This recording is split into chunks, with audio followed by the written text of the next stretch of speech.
pledge allegiance with me?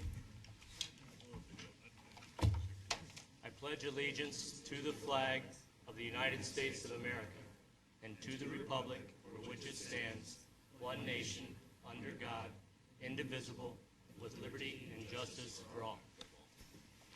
Thank you very much.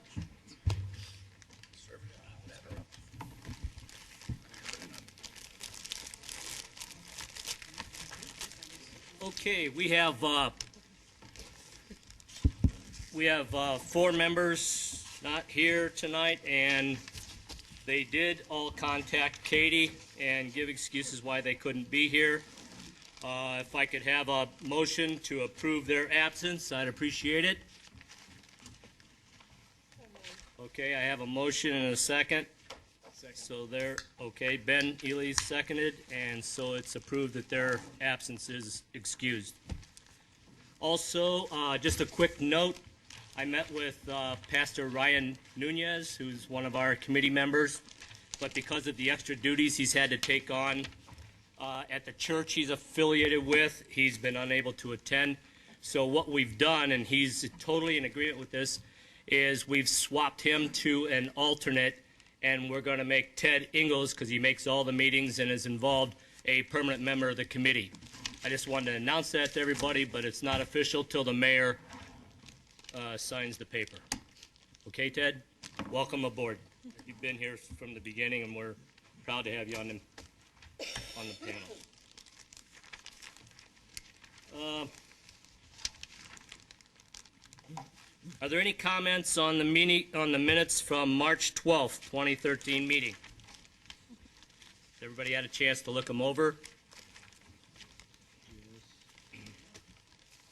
Chairman, yes? I did receive a comment that there's a couple people listed as alternates who are no longer alternates, and I apologize. It's our system that it's Hasn't kind of a taken their pain. names off Yeah. yet? Okay. We'll get that fixed. Thank you. If there's no comments, do I hear a motion to approve the minutes of the March 12th, 2013 meeting of the General Plan Committee? I move the motion to approve. Jose, and do I have a second? We have a second. All in favor? Aye. The ayes have it. The minutes are approved. This is an open call to the public to give an opportunity for the public to address the Goodyear 2025 General Plan Committee on an item not listed on today's agenda. Public comment is encouraged. There will be time tonight for the public to address the committee regarding the land use plan after the presentation and committee discussion. Please complete a speaker card listing the subject that you'd like to discuss, and unless otherwise permitted by the chair, each speaker is limited to 3 minutes. Before you begin to speak, identify yourself by clearly stating for the record your name and address. I do have a speaker card. Vincent Lopez, would you like to address the committee?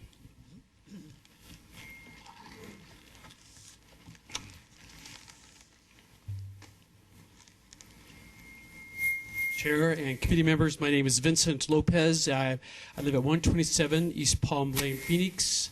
I'm a graduate of Agua Fria High School back in 1983. Family still lives here in Goodyear.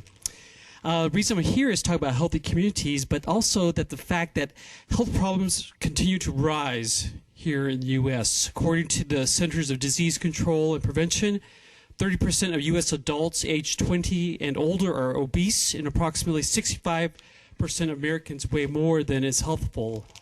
Today, 1 in 5 children and 1 in 3 teens is overweight or at risk of becoming overweight. Another issue is heart disease. The leading cause of death for women and men in the United States is heart disease, according to the American Heart Association. Another health issue is diabetes. 1 in every 10 health care dollars spent in the United States goes towards diabetes and its complications. Why should we be concerned? This could be addressed by being physically active, walking, gardening, swimming, bicycling, generally being physically active. However, the Centers for Disease Control and Prevention states that less than half of 48%, which is 48% of all U.S. adults, meet the 2008 physical activity guidelines. Only 13% of children walk or bike to school, compared to 44% of a generation ago. More than a quarter of trips made by car are within 1 mile of home. Activity levels are lower in low-income communities and among racial ethnic minorities. Persons with disabilities are less active than those without disabilities. Finally, this is where Deb comes in. By creating a healthy environment, we create a healthy community. Thank you. Thank you, Vincente. Some of the issues that you brought up we have addressed already in the committee at previous meetings, that we want to put forth a plan that includes hiking trails and biking trails and other things to promote people to get out and exercise more. We've also talked about including community gardens in our parks.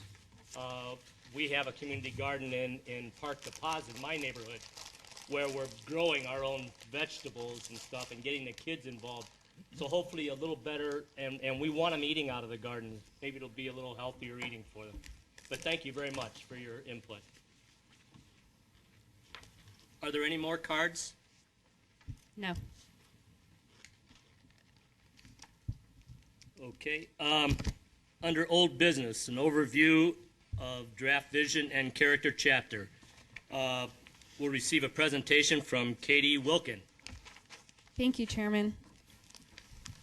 Members of the committee. You'll see you had several handouts at your place when you came to the meeting tonight. One of them has a lot of red text on it, the front page, and it's the draft vision and character chapter. So this isn't the full chapter. It's kind of the meat of it, though.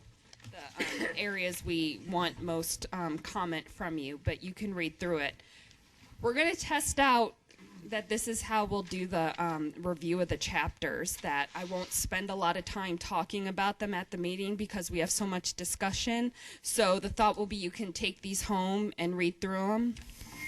You know, some of you, there might be chapters where you really, really are interested in the topic, so you're combing through that chapter. Other chapters maybe you're not as interested in, so you just kind of skim it. But definitely as much time as you can. The more comments we can get, the better. The only reason I'm trying this out is because, you know, we are pressed for time at these meetings. I was reading, the people who were on the committee last time can tell me I was reading through some of the minutes of the last committee, and it seems like a lot of times we got stuck on wordsmithing.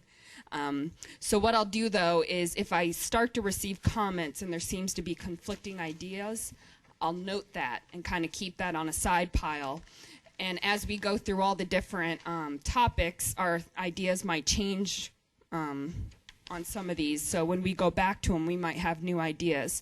So when we get toward the ends of the meetings, you know, in December, January, February, I'll have this list of, you know, comments that I receive that don't quite add up. You know, we need further comment or discussion from you. And then, of course, you'll be getting different draft versions of the whole entire document later at that time. But let's go ahead and test this out. If you guys take it home and read it and think, no, you know, we really need to be discussing these comments in the group, we can talk about that next meeting, what you guys thought. Remember, the chapter was created from your comments at the last meeting. So based on what you told Katie at the last meeting, she went ahead and developed this chapter. And then she gave it out. Did you get this out? Where's the red line come from? No. Well, this is the vision and character chapter, so it's kind of from like the first 3 meetings we had. But the idea is that you kind of discussed it. She took your ideas, she put it in the chapter, and then the last 3 meetings that you're going to have, or maybe it's 4, but whatever, will be giving you the whole plan. And so Katie's going to keep up all the log of the comments that you sent back to her, and then when we come back and do plan review, and we review that chapter, she'll pull those comments out as well, and then you'll discuss them. So it's really important that you comment now, because even though they're going to go into, and it may not be the best word, but sort of storage, they're not getting lost. We're going to revisit them at the end of the process. And this way we can keep moving forward and not keep getting hung up on what we did at the last meeting. We're trying to keep us moving forward, but we don't want to lose any of your really good ideas. So the reason I say it's important that you try and keep your comments current is because you're going to forget. And, you I'm much older than many of you, and I can tell you my memory is about as long as it's short now. So, if you do it sooner, you'll remember the discussion sooner, and it'll really make more sense to you, and I think you'll enjoy commenting more. So that will be one. The other reason is that you just don't want to, at the last minute, feel like, oh my God, there's all these things I wanted to say, and now I don't have time to say them. So we're trying to, encourage everybody to sort of do their homework. I hate to use those words. But, and then we'll keep those comments alive. Does that make sense, that process? Just a quick one. Do you mean the vision statement is going to be changed to bullet format? Because before we wrote it as in a whole paragraph, now it's shaping up into bullets. Thank you. And that's one hard thing that this doesn't represent. But I'm glad you brought it up because everyone else will probably have the same exact question. In the introduction, there's going to be an introduction chapter before this, and I almost wish I had gotten it done because it's practically a companion piece to the vision chapter. And excuse me, I'm just getting over a cold. So the introduction chapter, what I was thinking is that would introduce the vision that you created that guided this process. I received some comments at the open house meetings about the vision statement, and the vision statement was very well supported in concept, but some people made statements that it was a little long, it was a little hard to follow. So I attempted to keep the concept the same, but for the purposes of moving forward, bullet point it so that it was a little easier. City Council's also been doing some strategic planning, so I tried to slip in some things that they did that I thought melded well with the thoughts I was hearing from this group as well. But read it, and this is exactly the stuff, it might be like, this was a terrible idea, Katie. And maybe you need the introduction chapter, so that might be, thank you for bringing up that point, because that might help inform some of the information in here. But basically what this chapter does is it sets the overall vision, and then each chapter is going to kind of build off of this and go into more detail about transportation, about parks, about each of the topics we're discussing. So this lays the foundation. The other thing I wanted to point out is you'll see a lot of red text in here, and it says things like Goal 9.AB, revise land use Goal 9. Just so you know, that's referring to it's currently in the general plan. That means I carried it over. And so if you went into the general plan, chapter 9, goal 2, it should be the same thing. I should have put that. I realized just today that I didn't put that note of course doesn't everyone have the goals from the general plan memorized? So I apologize. I should have made that more clear. But otherwise, as this says, if you want to mark this up and give me a hard copy of your comments next meeting, if you want to email me comments, if you want to call me and discuss something more with me, any way you want to provide comments is absolutely fine with me. I do have this in a Word document, so maybe... Would anyone like to review it that way? Track changes, a Word document? Okay, I'll go ahead and send it out, and whoever wants it can use it that way. But I ask for your patience. This is a learning process for me too on just the best way to communicate with each other and get your comments on the chapters. Any questions on it then so far? Okay. Shall we move on? Let's move on. Under new business, we have idea champions that are going to make presentations tonight. Katie will make a presentation and Leslie Dornfeld will facilitate the discussion. I just wanted to, I'm trying to figure out how to talk tonight. I think I just did. I just want to quickly kind of tell you what we're going to do, the standard process, and we'll do it, and then, hopefully we'll be successful at it. So tonight, we're kind of really moving into doing the plan. We're really moving through these chapters. The way we're going to do it is the idea champions are going to present their ideas. We're going to, again, the time issue.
did the reading, so you already know what the neighborhoods and housing chapter is all about.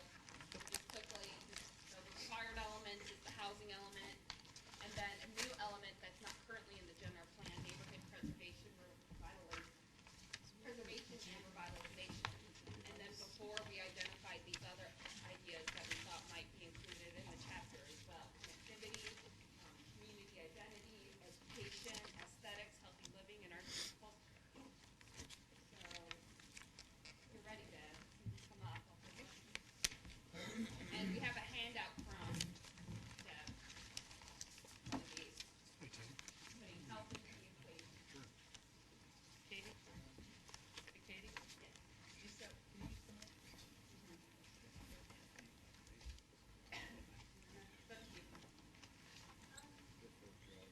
And then, can everyone hear me okay? No, Mike, we need a Mike? mic. Okay. Mike. Okay. Do you want me to slide for you? Sure, that'd be great. All right, I do have this timed, so are you ready? I'm ready. 5 minutes. You have the floor, Deb. First of all, I think we'd all agree that Goodyear is a great city. We won the All-America City Award in 2008. But how can we get it any better?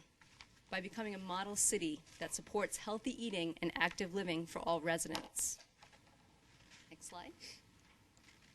But why should we be concerned about healthy eating and active living? Well, just take a look at the health statistics. And these are just for adults. And surprisingly, we're seeing similar results in young children. While Arizona ranks somewhere in the middle in terms of health compared to other states, we definitely have a lot of room for improvement. Next slide. But how can the general plan make a positive impact on our health? We can do this through creating an environment that supports a healthy lifestyle and also through policies that encourage healthy living. Next slide. So due to time constraints, what I want to focus on tonight is healthy eating. And what you're going to see here on the left are 2 goals for your consideration, and then 5 strategies to accomplish the goals, which I'll briefly touch on tonight. Next slide. Strategy number 1 is establishing a food policy council. What a food policy council is, it looks at the whole food system as a whole, as you can depict that right on the graphic there on the right.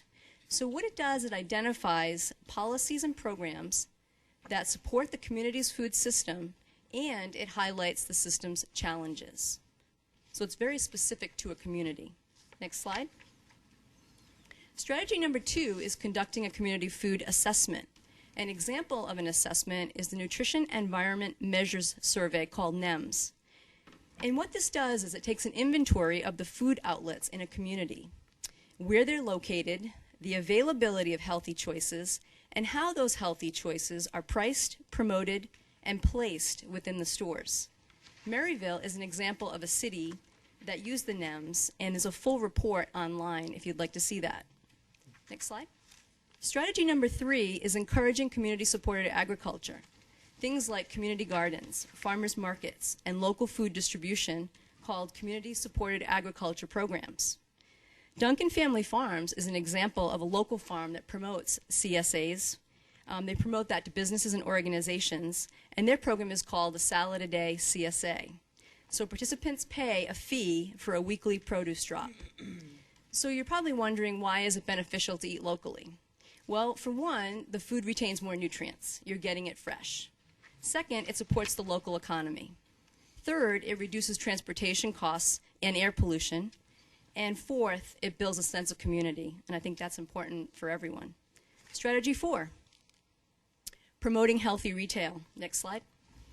This strategy addresses the availability of nutritious foods. It includes things like mobile produce carts, healthy options at corner stores, healthy vending options.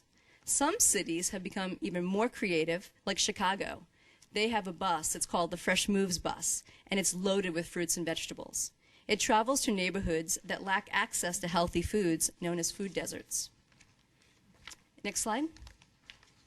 And finally, strategy 5, conducting a health impact assessment on the general plan. So once we get the whole plan drafted, it's important to consider what the health impact will be on us as residents and future residents. So a health impact assessment is a tool. It's used to evaluate a project or policy before it's implemented. So it can help identify ways to increase positive health outcomes while minimizing adverse ones. And last slide. So in closing, look closely. This is in your community on the left. We have a choice about what we want Goodyear to look and feel like in the future. So won't you join me in supporting a health-promoting Goodyear for your family and future generations? And I just wanted to point out, and probably within my time constraints, we have a great guide available to us. It's called the Healthy Community Design Toolkit. And it has a checklist for each portion of the general plan element. In fact, Katie put it in one of the handouts. And there's example policies. And the information you have tonight from me has a variety of different sample policies to consider in terms of healthy eating. In this book, there's much more that goes on into active living as well. So thank you. Thank you very much, Deb. That was a great report.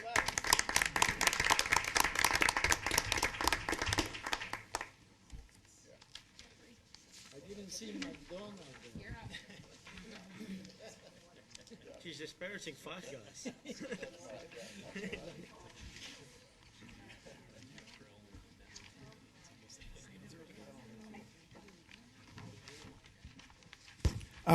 I'm Jeff Classy, and one of the reasons that I joined the committee was that I wanted to promote arts in Goodyear. One of the first things I want to say is that, really the Southwest Valley has very little to offer in ways of the arts. And for a city as vibrant as ours and as fast-growing as ours, I think it's something that we're missing very sorely. I think of it as almost like a cultural wasteland. And if my wife and I want to go see a concert or a play, we have to go to Phoenix or the East Valley to do it. Our money's going somewhere else. And, we talk about wanting to make this a destination city. We want to make it something that we can be proud of. I think this is one of the ways that we can attain that. So what I'd like to do is I'd like to go through a couple of places I've lived, and every one of them, big and small, has had a fine arts facility of some sort. And I wanted to kind of give a brief overview of what a fine arts facility can do for communities of all sizes. And then Dave Wilson is going to get a little bit more specific with that. So next slide. First of all, the benefits of a cultural or fine arts facility for a community would be that it's a center of activity for the community, brings them together. Having a fine arts facility would make Goodyear a destination city in the Southwest Valley. It's something that people will come to Goodyear to go do. It would make a gathering place, a natural gathering place for residents and help grow a sense of community. And it would provide a place for entertainment and learning. It would give the city an architectural identity and become a focal point for the city. So again, I wanted to show you just a couple places where I've lived and one at the end where I haven't. So next slide.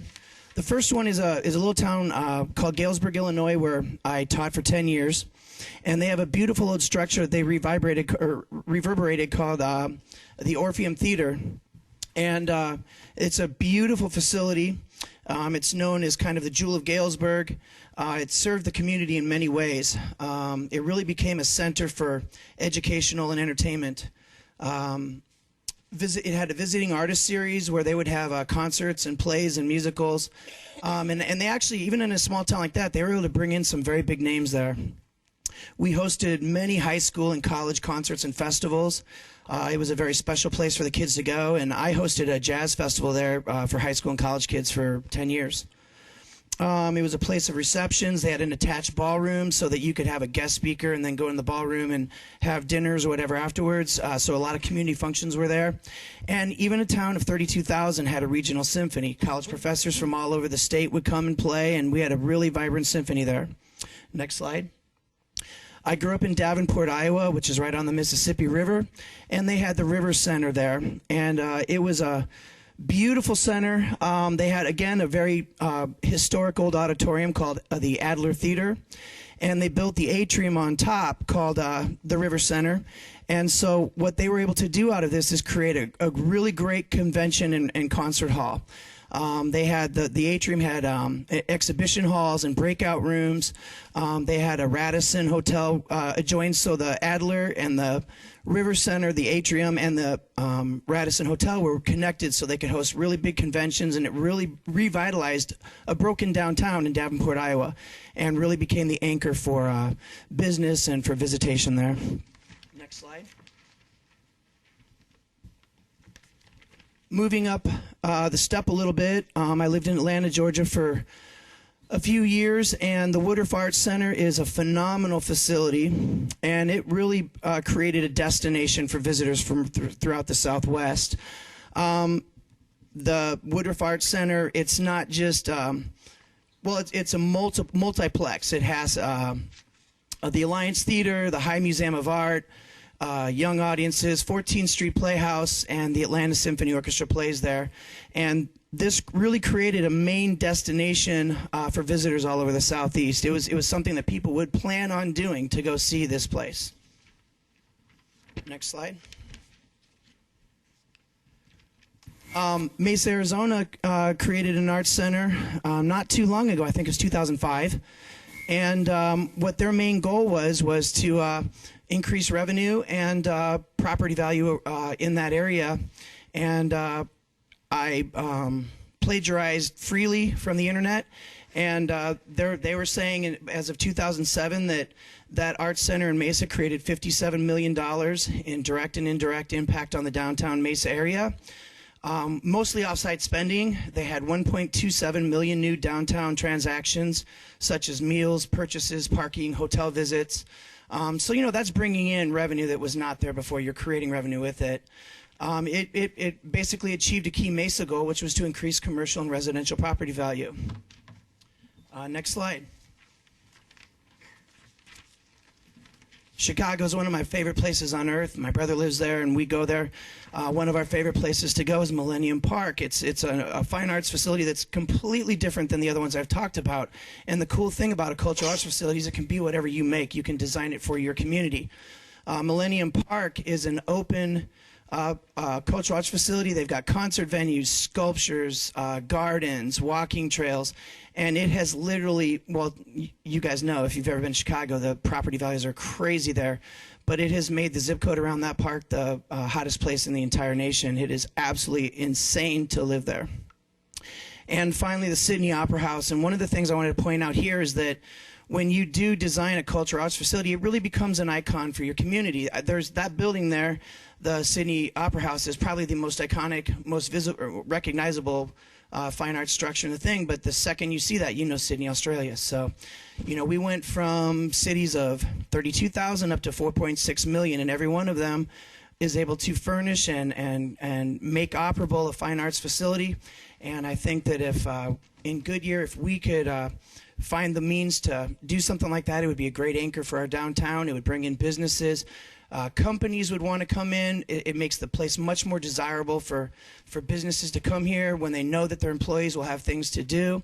And it'll make Galesburg, I'm thinking of my slides. It'll make Goodyear really stand out in the Southwest Valley because there's nothing else around here. So if we're talking about making this a destination city, I think this is something we should think about. Thank you. Thank you, Jeff.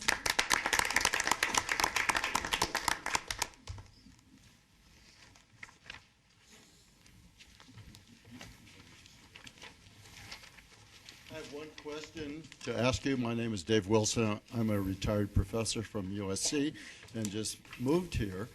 And having taught in the School of Music for 30 years, culture has been my life. And when I first got to Goodyear, I said, what can I do? Where can I go?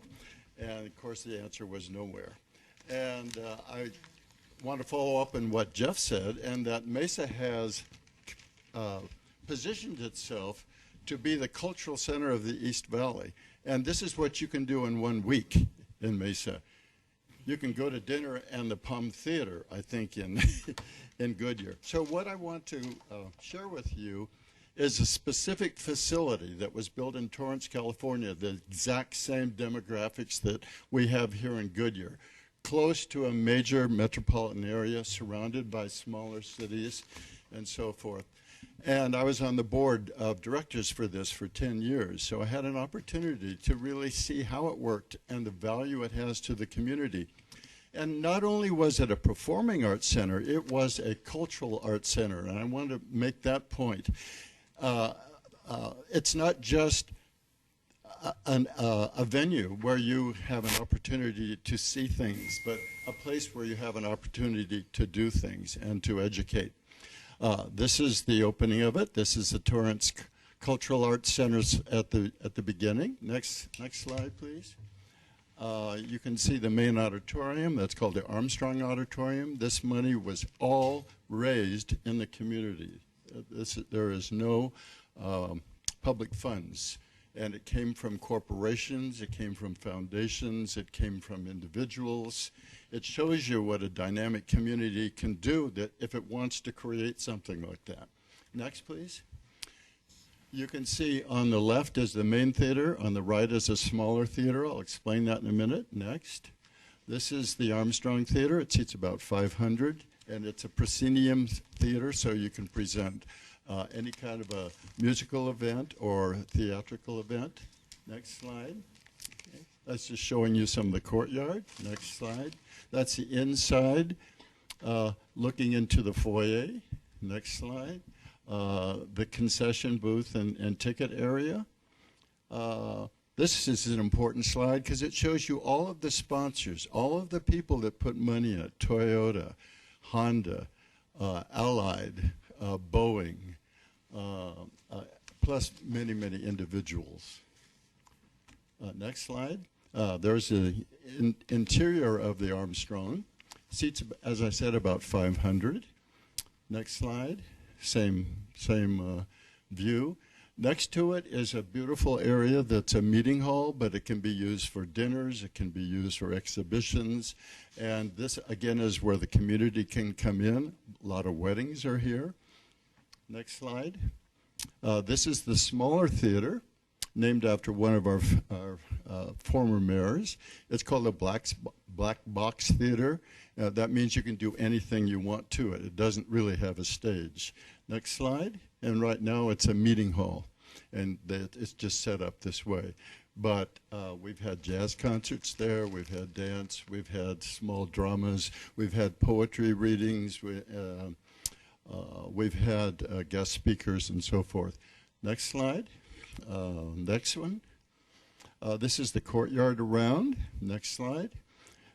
This is an outdoor pavilion where we have lots of festivals and a gathering place for the community. Torrance is very rich, ethnic, vital community. So there's an Asian presence, there's a East Indian presence, there is a Native American presence, there is East European and so forth. And they hold festivals here, which are bring in the community. Next slide. This is the point that I wanted to make. It's a cultural arts center, which means they have studios and they have teaching and then they have classes. And so that you can be involved in any way that you want to. You can see drama, ceramics, design, and so forth. Next slide. And the studios are all around this open area. Next slide. Similar. Next slide. Interior of the dance studio and yoga and any of the physical classes that are taught there.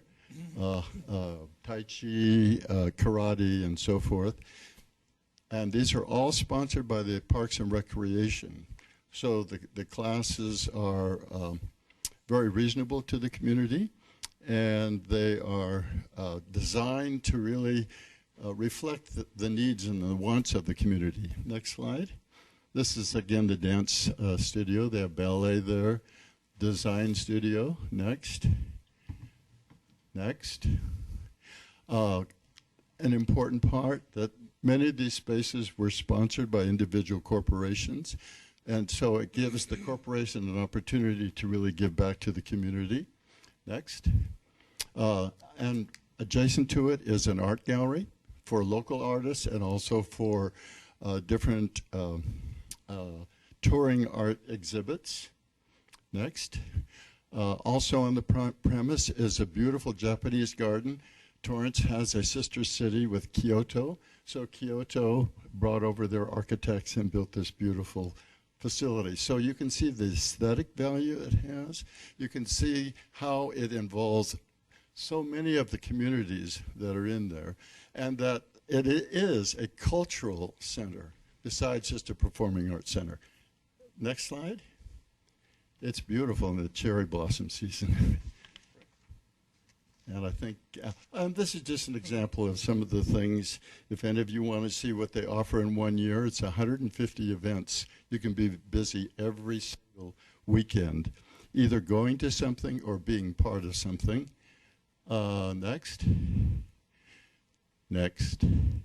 So I think, as Jeff said, that Goodyear is poised to be the cultural center of the West Valley. Thank you, Dave.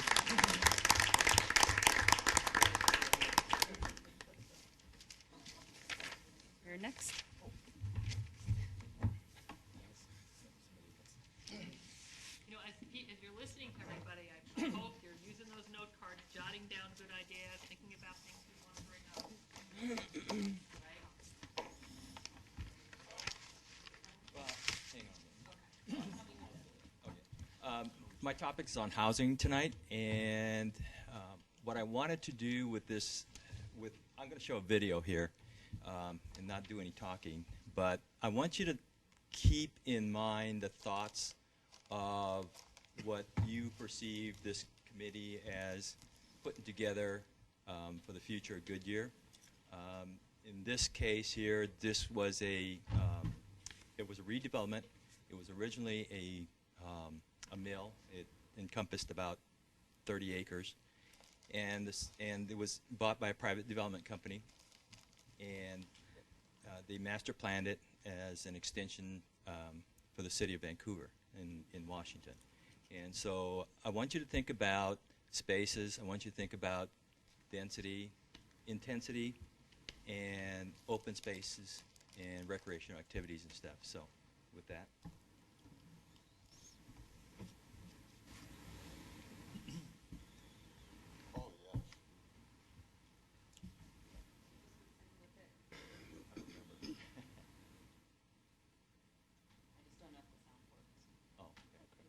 That's all right. It'll be fun.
Your question was, is this under construction? And the infrastructure is. The city's putting in all the, taking care of the right-of-way work. They're working with Burlington Northern on the underpasses. But they're also looking for development, other developer companies that would be interested in partaking.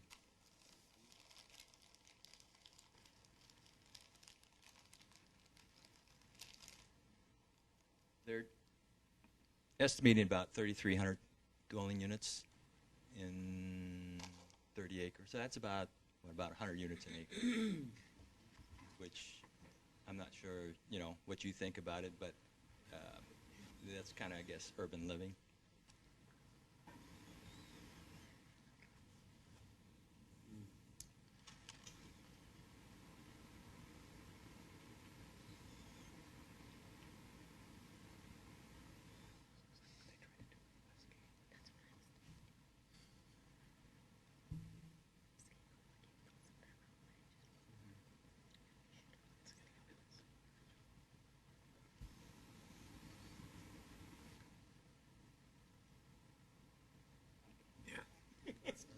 they're also talking about maybe about 1 million square feet of commercial, so that includes offices and restaurants,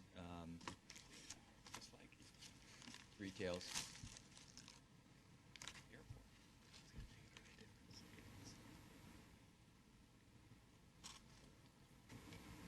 I think they estimated the overall cost of this thing probably over $1 billion with a B. I'm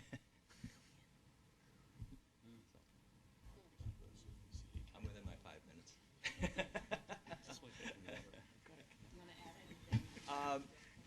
You know, like I said, you know, I think they considered a lot of the things that we are considering, and that is in regards to proximity, density, you know, to commercial, retail, open space requirements.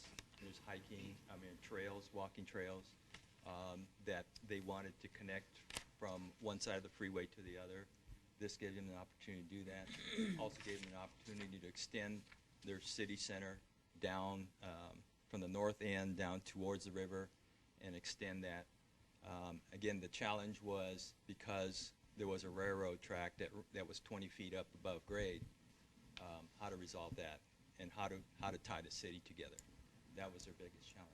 But I wanted you guys to see this because even though you know, this was a waterfront development, I mean, there's things that can be incorporated into a city center, and also to look forward beyond what, you know, what Bellevue, what Goodyear is now, and what, you know, what you can anticipate or would like to see, not, you know, even 10, 15, 20 years from now. So. Thank you, Dave. Okay, so here's my promised time for the cards. Can you hear me in the back, or do you want me to use the microphone? The back? Can you hear me? Okay. So I'm just going to quickly kind of try to summarize some of the key ideas that we've heard. One is this idea of some of the key things that we can do, or maybe even think about recommending in the general plan to promote healthy communities and to kind of make sure that we're getting there.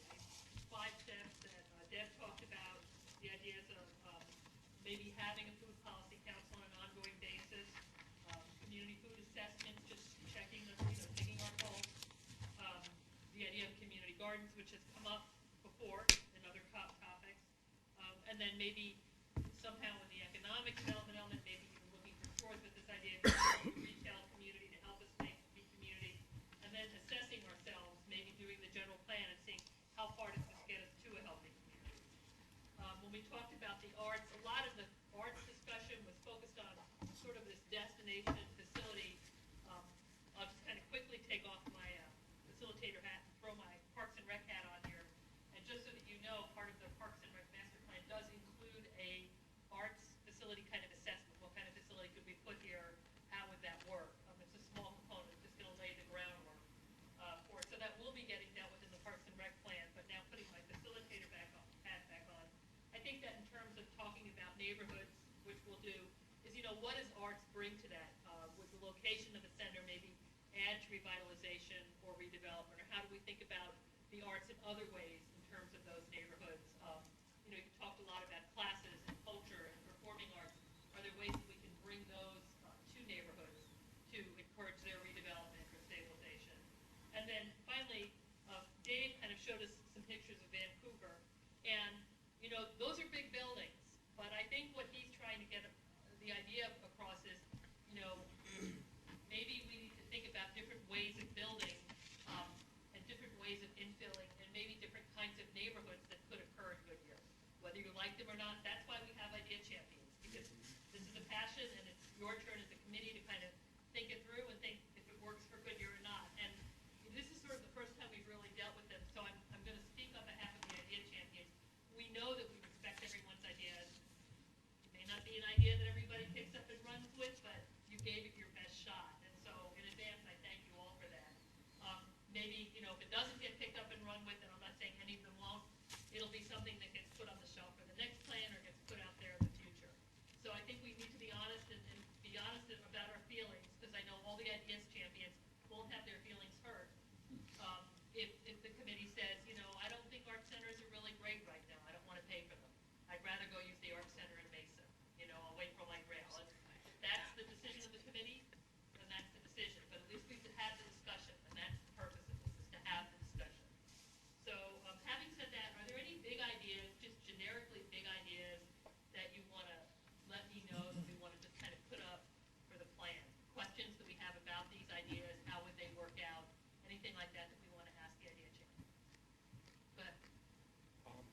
Well, the idea of maybe getting synergy with the healthy community and the local food bank, because usually the food bank doesn't have the healthiest of foods.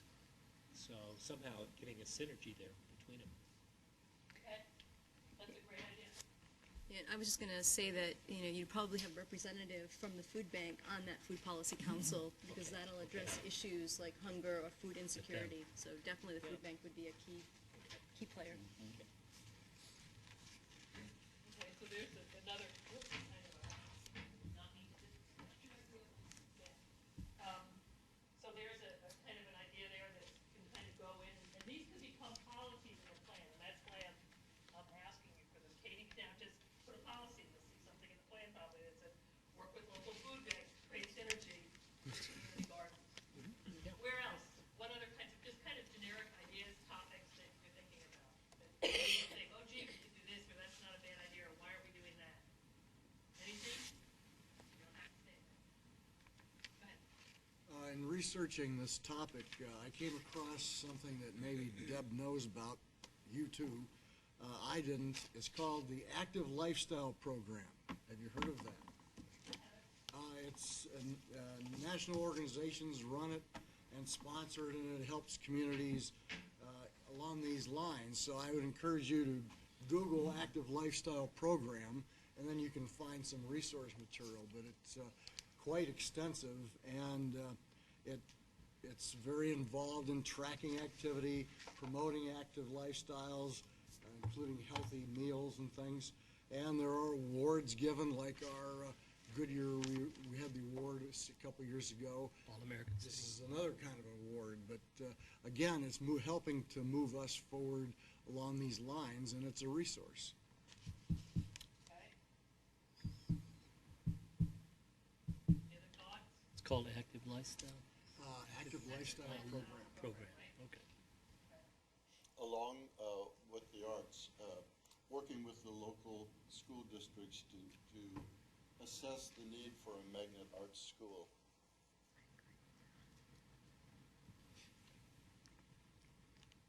It would be what am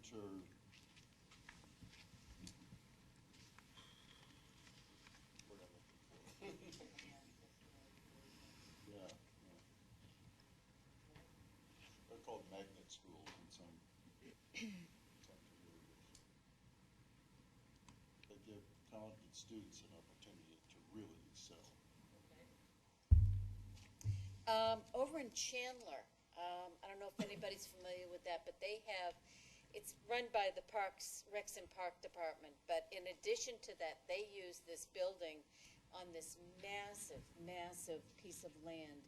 And not only do they have all the programs, the Tai Chi, the painting, the dance lessons, but they also have so much land out there that they have like 5 different soccer fields so that children have multiple opportunities to play different sports. They have baseball fields, basketball. They do huge amounts of dog training over there. They've got a woman over there that's unbelievable. And that place is the busiest place I've ever seen in my life. It's unbelievable. And they have indoor pools.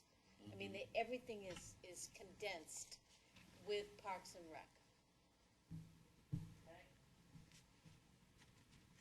Okay. I think going along with what David was saying about the Arts and Culture Center is, I know there's been a lot of talk of trying to bring out more of a higher education presence into Goodyear.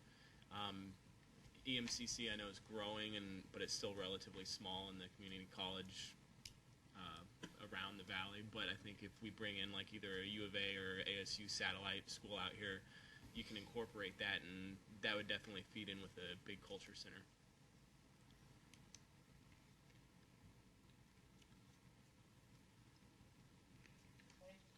Adult education programs that people aren't specifically looking to receive a degree, but anything, how to use Quicken, how to do a spreadsheet.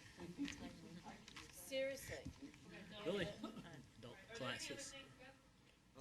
Wasn't along the Cultural Arts Center, when we first moved here, wasn't there a group or groups looking to put a cultural arts center up by Australia Community College, and I that, think there was a group that was looking to put a cultural arts center anywhere they could find one, and I think it landed, right? It's actually under construction right now. Okay. it is? Yes, it is. Where is it being? It's on the Dysart alignment on the very northeast corner. Up there by the college? Who's doing that? Community college is actually. Oh, the college itself is doing it. It doesn't have as much magnitude as we've been talking No, about? it's rather small. It's like 50,000 square feet, but it has a black box. That'll be. Okay, we also heard some discussion about density. I know Katie's especially interested in that. Did anybody just have any thoughts or feedback, generic? I thought with Dave's video, what I really liked, how they incorporated all the green space, all the fields. It was so walkable, you could get around. And it was obviously a city area, but it didn't feel like a city with all the trees and walking paths and things like that. Yeah. But people put trees a lot in the comments on the open house I read. People want the shade, they want some type of trees, and so. I think incorporating a large-scale project like that would fit really well in the city center area.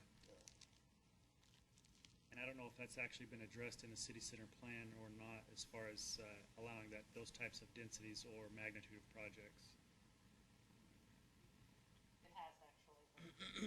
Are there any other places, that was really dense, I'll give it to you, that's showing you guys New York. But are there any other places where you're thinking even maybe that kind of an image would work in Goodyear, or is that something that's way beyond anything that we can handle? Go ahead. The areas that we talk about as far as maybe we're behind P.F. Chang's, we were talking about professional office buildings, that whole suite down there. If you have an area that's not used in the evening, or we talked about, last time I brought this up about being able to use properties that after 5 o'clock, there's nobody there and it will keep crime rate down. Something like that could bring people to an area like that would be dead at night or dead on the weekends. Bullet wash.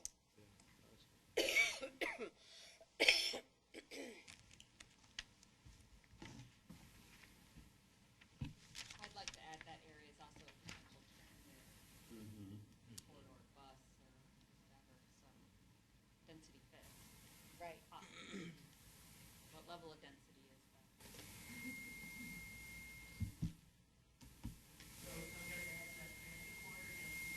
Well, I threw that out there. Is anyone gonna object if I put that down there? Anybody have any concerns if that goes down there instead of remote transit corridors? It's a great idea. Okay, those are good for big ideas. Then we're gonna get into the weeds a little bit later, but first, okay, Katie, you're gonna go now Katie's gonna kind of give us a brief overview of this chapter, and then we're gonna think about density and arts and healthy communities, but also other kind of key things that we need to think about. You might wanna bring this up, and we'll do that after her presentation. So we need to think about, as we come up with ideas to how to address the challenges of neighborhood development. So, kind of keep what we thought in mind, and these ideas in mind. Okay. First, I want to back up and just want to point out that we have a guest member of staff with us. Lily Shuett, if you just want to wave real quick, I won't make you stand up and introduce yourself. But she's our neighborhood coordinator. So I asked her to come tonight, that she might be interested in hearing the discussion from all of you. And then we can also look to her if we have any technical questions about what we're currently doing in the area of neighborhood preservation and redevelopment. She might be able to help us out with some technical answers. So I just wanted to point that out. Nah, I can do it. So, and I just also wanted to point out, some of the topics that were presented tonight, it was kind of hard to decide, well, what chapter do they kind of fit in? I just wanted to point out, I kind of thought they fit here because it has to do with how we live. And to me, the neighborhoods and housing is how we live, and arts and health and housing is all related to just more our everyday lives and living. So just what I want to focus on tonight, back to what we talked about when we talked about the land use plan, that we kind of have this north area of the city where we're probably going to be seeing more infill. And, you know, I almost want to call it Arizona infill. That infill over here might mean something different than what you see in Manhattan or somewhere else back east. Where in the south area, we're probably going to continue to see large master planning, just to remind us that that's what we were talking about. So just, you know, with the neighborhoods and housing, I see this developing in kind of 4 different ways. We're going to see new development come through in master plans. We're going to see new development come through in infill. That could still be large, you know, 30 to 50 acre projects. I mean, it's funny that Dave's project was only 30 acres. It looks huge, but to us that might be you know, our planners consider that a small project in terms of land size.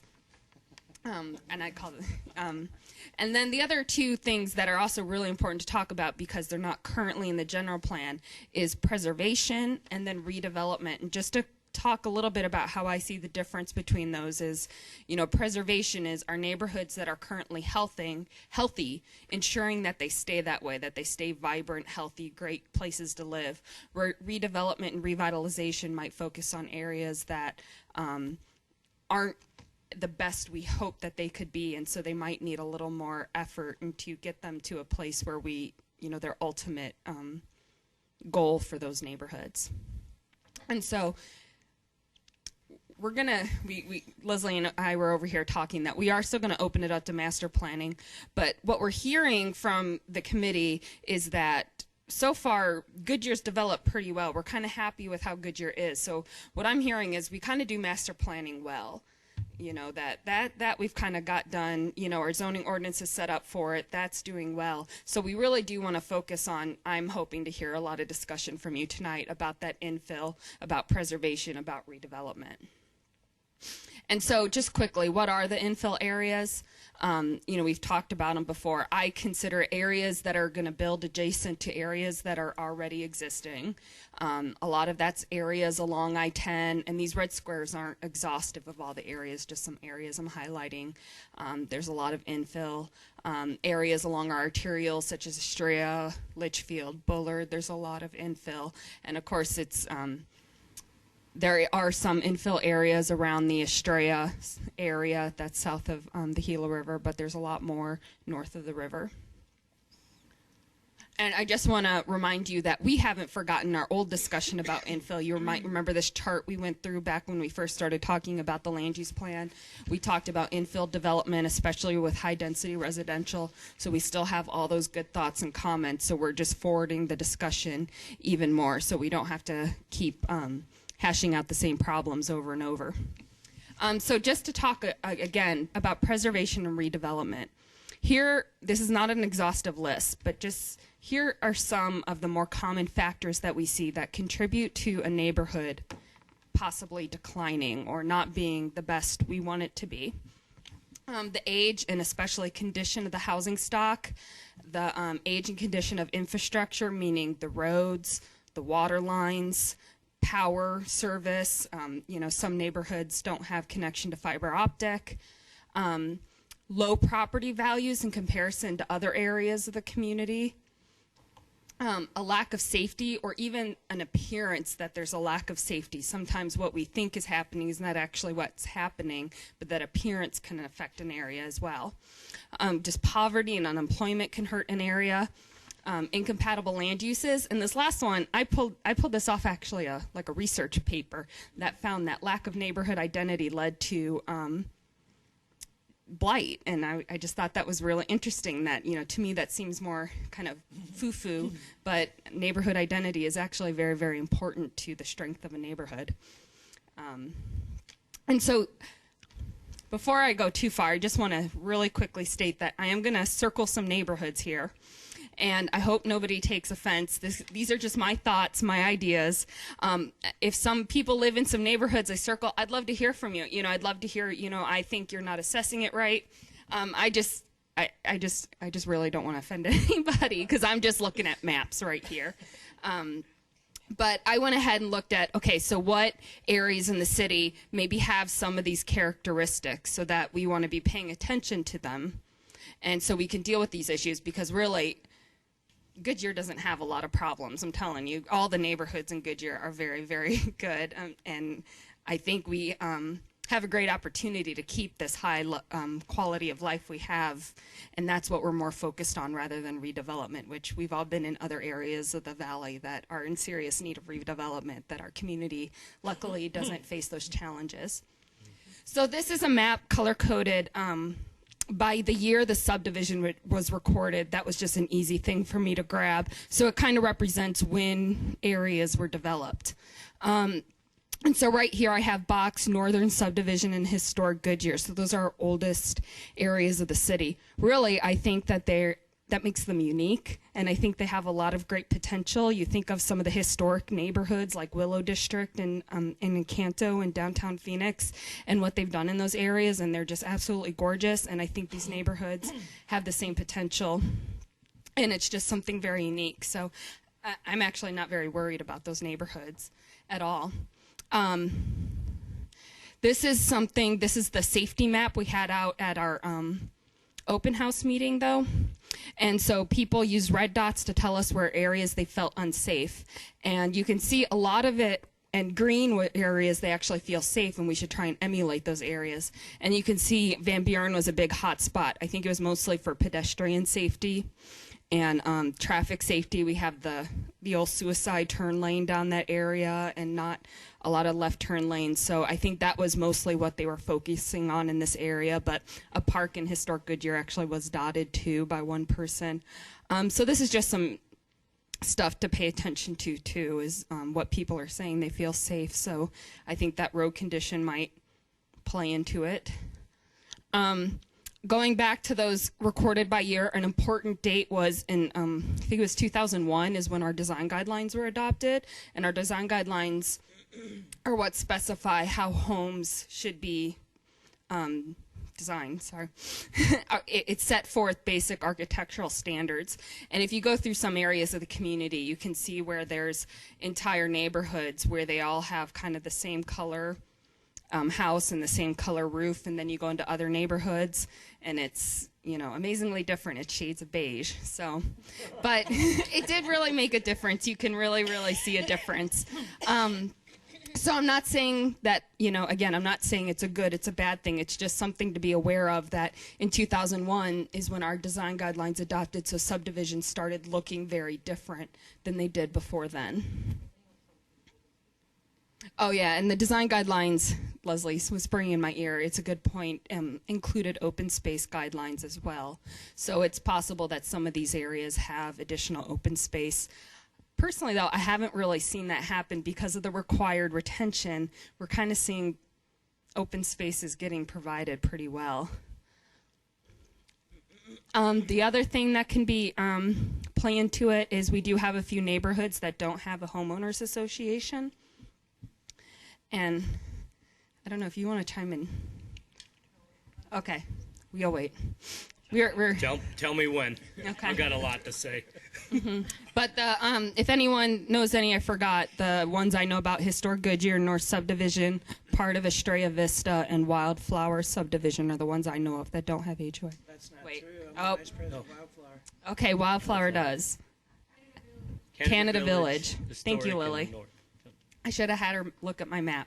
I think I circled you guys because we own or just maintain the open space. You maintain the public, the circle. Okay. We have a weird relationship with the city, yes. Okay. Thank you for clarifying. The relationship or the maintenance of the circle? I don't know. Okay. So I'm sorry, I shouldn't have circled that one. And then the other thing that we're dealing with right now that we've never dealt with before is that there's a few communities that were a little harder hit by the foreclosures than some others. And it's really interesting because it's not the ones you might think. Rio Paseo and Centero were two of the ones that were hardest hit, and I personally think it has everything to do with when the houses were built. They were built in 05, 06, 07, and they so they were being sold right when prices were the highest. And so I think those were foreclosing a lot. What was your thought? I lost all my neighbors. And a lot of it was because of that, but I think a lot of it too was because the mall not coming in. 'Cause The when mall. yeah, Oh, the 'cause we were at Paseos developers next to the mall. Yeah, it was because we're right literally across the street from it, and they were like, it's coming, so we thought it was going to be, our value was going to be, and so Mhm. some of us paid $700,000 for a house that is now worth $175,000. So Yeah. So, I mean, that obviously really- yeah. affects a neighborhood. And so, it's something to be aware of that happened in the last few years. And so, I'm about to turn it over to Leslie. The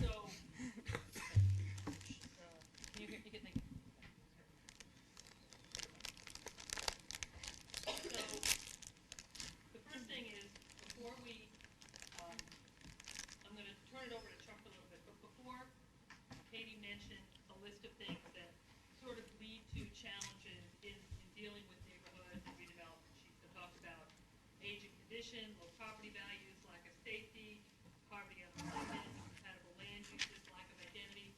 Are there any other kinds of things that you think are issues that we need to deal with in the plan when we deal with these older neighborhoods, neighborhoods without HOAs? And I'm just going to throw it out for the topical things. Areas that may be struggling to recover from the recession that would also be needed some redevelopment and rehabilitation, this kind of community and neighborhoods area. Are there any other topics you think we should be talking about? Any other big issues? Okay, so while you think about that, what I'm going to do is I'm going to ask Chuck, who lives in a neighborhood without an HOA, right? Mhm. To just kind of speak, and there's someone else who else from this committee lives in there. Ben. Okay, so maybe you could add on to that. But to speak kind of and give us a tour of sort of what some of the challenges are in these kinds of neighborhoods that maybe we want to address in the plan. And the reason is because if you don't live in it, you don't necessarily know it. So instead of me pontificating about it, let's hear from folks that really experience it. So, the floor is yours. I think a couple things to keep in mind for future development has to do with living conditions that we have in North Subdivision right now. We're actually two different neighborhoods, Arnold Manor and Manzanita Heights. Arnold Manor was built in the 70s, Manzanita Heights in the 90s. Since neither one had an HOA, we joined forces and created an alliance, which Lily with Neighborhood Services was instrumental in organizing that and the folks to run it. We still have it today. I happen to be president of it right now, but here's the problem not having an HOA. And I've heard plenty of people with HOAs complain about their dues, but to do anything in an alliance with no money means you got to get your own wallet out, reach in your own pockets, do your own hard work and get donations, have fundraising, do all the things that it takes to accomplish anything. So HOAs, I think, are a good thing. I didn't move into a neighborhood just because it didn't have one whenever I found this house. But another thing that we have a problem with in our neighborhood is half our neighborhood has alleys. Now, I don't know how everybody feels about alleys, but it's a no man's land, trust me. I've organized so many alley cleanups, and even though it's in the opposite end of my neighborhood, people just throw things over the wall. They discard building materials that the city doesn't pick up, waste management doesn't pick up, and alleys all of a sudden almost become impassable because nobody wants to take responsibility for them. And it's a code nightmare because we have 300 homes in our neighborhood and 200 of them have alleys. So do you pass out 200 citations every month? It's just something we want to stay away from if we can in future development.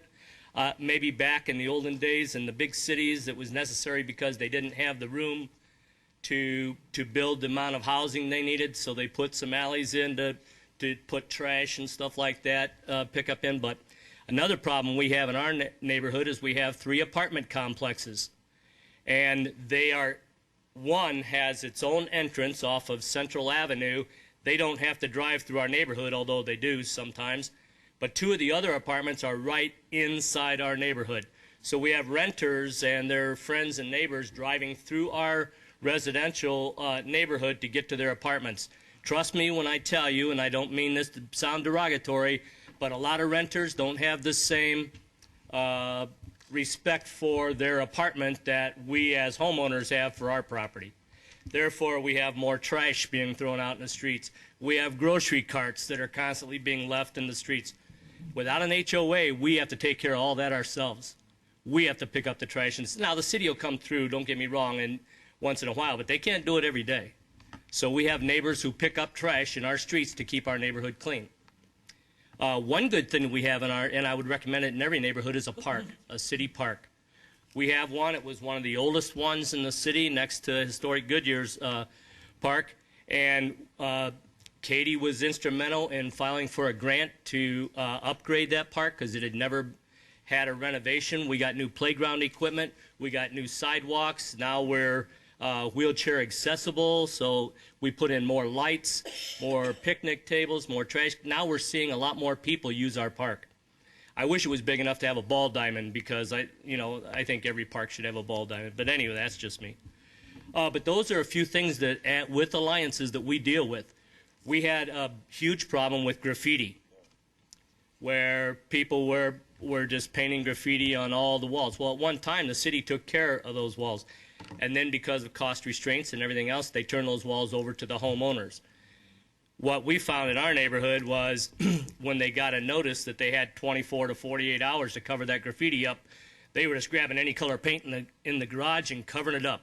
So now we had brown walls with red and yellow and white and different patchwork colors on it. The graffiti was gone, but the patchwork quilt looked almost as bad. So now we have a graffiti program in the city of Goodyear where volunteers paint over graffiti for homeowners. Now they're going to start doing it with some businesses and working in conjunction with code compliance to cover graffiti and keep it covered up. But we had to do that ourselves in the beginning. Now we have a city program that's under economical development. Sherry's in charge. It was started under neighborhood services with Lily Schuett, so they're both very aware of what I'm telling you.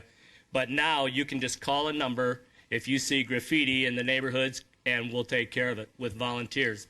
It saves taxpayers money and things like that, but it keeps our neighborhoods looking nice. But when we started talking about alliances, I just told her I wanted to give you a couple ideas. I hear people say, oh, my dues went up. Believe me, you get a lot for those dues in a lot of cases because we've had to do everything out of pocket and with volunteers. So enjoy your HOAs and be a part of it. Make it strong. You're going to give answers, but I'm going to sort of then take out the opinions part. Yes. And I'm just going to kind of talk about some of the challenges that we're facing in some of these neighborhoods. One is finding money for improvements. Correct. They wanted to, for example, so through the general plan now, these are times that we talk about where can we as a city insert ourselves to help address some of these challenges. So what are some of the kinds of improvements you're talking about? Roadway improvements, landscaping improvements? Well, for example, our neighborhood is old enough we have long, straight streets. They're not curved like a lot of neighborhoods are in the valley. So and PD will bear this out. They were writing tickets for 60 mile an hour and 25 mile an hour speed limits going through our neighborhood where the kids play in the streets and cross the streets. So we organized and got the city to install speed cushions to slow the traffic down, and we have noticed a huge difference in the speed that the cars are using coming in and out. So that alone, improved the neighborhood with the roads, and we didn't have to pay for it, but we had to come up with the idea and try and sell it to council, which we were lucky enough to do. Okay, so I think that what we're saying is that some of these older areas, the infrastructure isn't really working Right. To help the neighborhood. Right. A lot of people say streets identify a neighborhood identifies the streets. So sometimes the infrastructure is aging, and we need to maybe look at that. I was just going to add to that too. I know Chuck had mentioned with their park, in historic Goodyear we have two parks, and one of ours was actually done just about the same time that Park de Paz was done in the North Subdivision. Right now, as with our alliance, we're working with the city because we're trying to get Loma Linda Park, which is the bigger park in historic Goodyear. It's old, and it's just basically right now, as it stands, there's not a whole lot to it. And so we're working with the city, and also St. John Vianney's right next to it. They're putting in some money, and between the three of us, we're trying to basically move forward and getting that whole park redone. And so that's one of the things is that because it is such a big park, there's a lot of different phases to it, and that's a big money thing is we can't do like all of it right away. We kind of have to do it as money becomes available. So that landscaping, I know with historic Goodyear, we have a frontage road that runs along Litchfield, and there's medians there, and so we've been going back and forth with Parks and Rec with the trees, because we've had a lot of trees dying through there, of getting new trees, getting watering fixed and stuff. So just the general maintenance and appeal of it, because that's a big problem, is when that stuff starts to go, when trees start dying, when like the whole thing deteriorates, then people drive by it and think ghetto, slum, and so we're trying to fix that. And money, unfortunately, is the only thing right now that can help us. Another topic that came up, and I'm being tough, because what I want the committee to do is give us the ideas on how do we address these issues. And one of the things I might say is, while you do have an HOA, a lot of your neighborhoods are going to be in the next 10 to 20 years, 30 and 40, 50 years old. So these are policies that we're beginning to put in place that we want to say, this is how we restore and revitalize neighborhoods and help them deal with these issues. So one of the issues are dealing with alleys. How do we deal with those areas that are no man's land? That we don't, do we want to restore them? Do we want to recommend they become pedestrian trails? Do we want to look at landscaping them? I'm just throwing out crazy ideas. Dealing with things like just overall neighborhood security and safety, which comes out in trash and things like that. Dealing with adjacent developments. I mean, Chuck talked about just how do you mix sometimes higher density developments like apartments with single family development. His concern, for example, was the impact of traffic in the neighborhood. But how do we want to talk about infill in those neighborhoods so that we don't have these problems?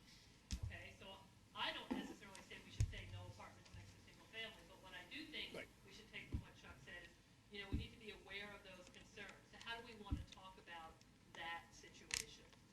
I think they need to be accessed by a main street or thoroughfare as opposed to.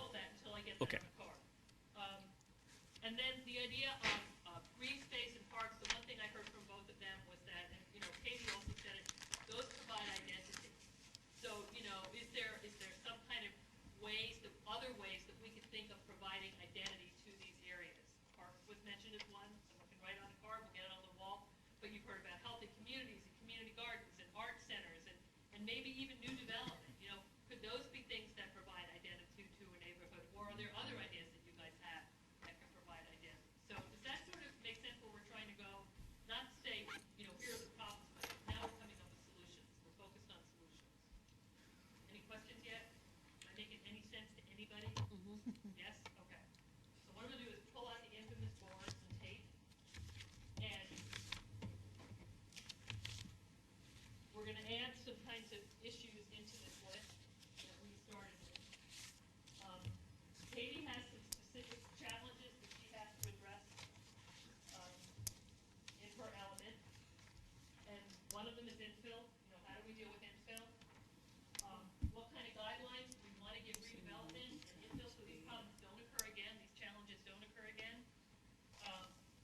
We want to talk about preservation. Are there things that, after listening to these guys, that we need to do to preserve neighborhoods? Are there certain steps you want to take? And then in terms of master plan community, is anything we heard tonight as we go forward with master plan communities, we do them well, but are there any other things we want to think about so that we do them better? Okay? So I want to,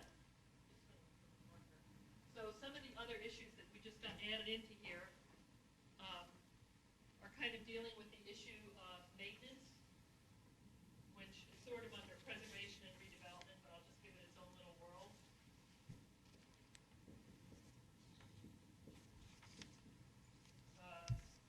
We talked about traffic, cut-through traffic and traffic streets. I'll just put it down that way.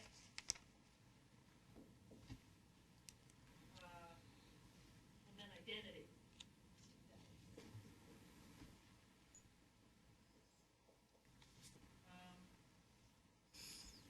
think that's probably good. Yeah. So let's go. Start thinking about now. I'll just start the conversation. Let's start with an easier one. Identity. What are some of the things that we can do to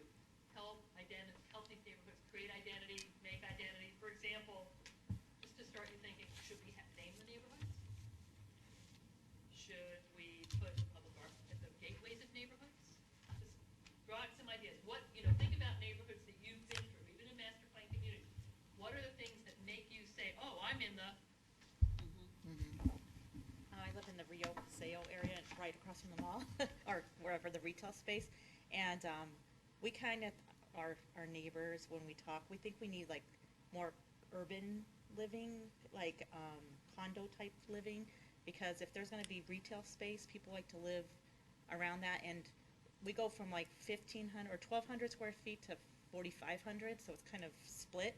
And so all of us, we live in the more urban development, and then right behind us is like the bigger. So I think there needs to be like more of an identity there, whether it's going to be like large homes or urban. I was thinking more condo type living, lofty So type. maybe create identity through design. Design, yeah, like that area is. So I'm gonna ask, you give me a card, just say create Yeah. identity through design, and it's gonna be easier for me to get more on the thing here.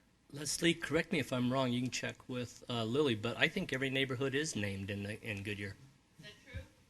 Okay, so naming's a bad idea. How about Right. with another? A new name. Attractive landscaping. Okay, write it down.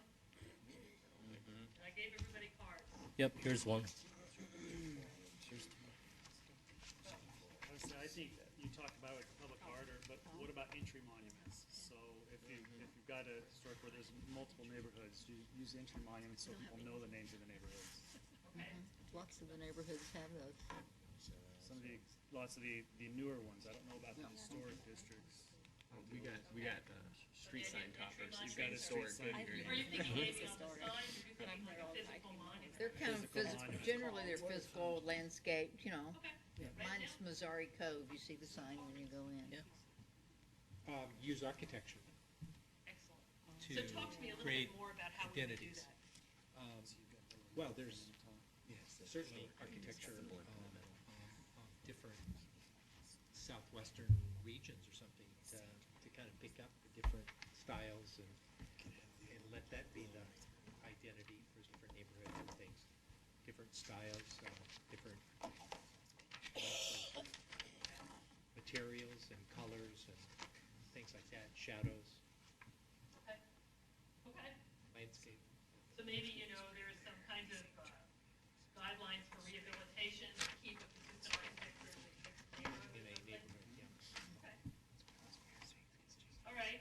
Any other kinds of ideas for identity? We can keep on moving forward, so we can always come back. Any other? I think the parks can really be the identity, and it seems like that's already happening in some of the older neighborhoods, that's your gathering place, your sense of identity and community and maybe safety. Okay. Okay. You gave me 2 cards. Yeah, for identity. I don't know if this quite fits, but I wrote down community social functions. The promotion of those, basically block closure parties or whatever they may be. Great idea. Okay. And then you said housing. Want to talk about that one? Sure, I'll jump to housing. And I think it was touched on with the mixed-use development, condos. It's a challenging time now to try to figure out, if you want to do retail or office below residential. But I think those are beneficial in many respects in terms of creating density and also promotion of transit and walkability and pedestrian movement. Okay, Especially so downtown by the one city of the ways center, we that'd be can a great address place the to infill is through housing, include. this kind of housing? Okay. Yeah. Actually, I kind of had a question, and this is regarding some of the stuff that Katie had given us to read, and since he just dropped the term, is community. Because one of the big word things from that word bubble was community events, and to me, I'm thinking like, is community defining the entire city, or is it defining neighborhoods? Because I asked that because one of the recurring themes that I've seen in a lot of conversations in here, and also from the feedback that we've been getting, is that there wants to be more of an interconnectedness between the neighborhoods. And if people are talking about community events as in neighborhood events, that's great for that neighborhood, but there's a lot of times that stuff's going on and basically no outsiders are allowed in there. And so it's kind of defeating that purpose. So I think community kind of needs to be defined as whether it's the city community or neighborhood community. It's kind of been bugging me because it's been going around a lot. Point, and I would also say that I think people use that word at different scales. But what I like about what you said, and I want to try to figure out a way that we should put it onto a card, is, one of the things that helps preserve a neighborhood is it has people realize its value in the larger whole. And I think that does come from community events, from outsiders coming and saying, oh, this is such a cool neighborhood. I mean, in downtown Phoenix, I used to live in Story. Story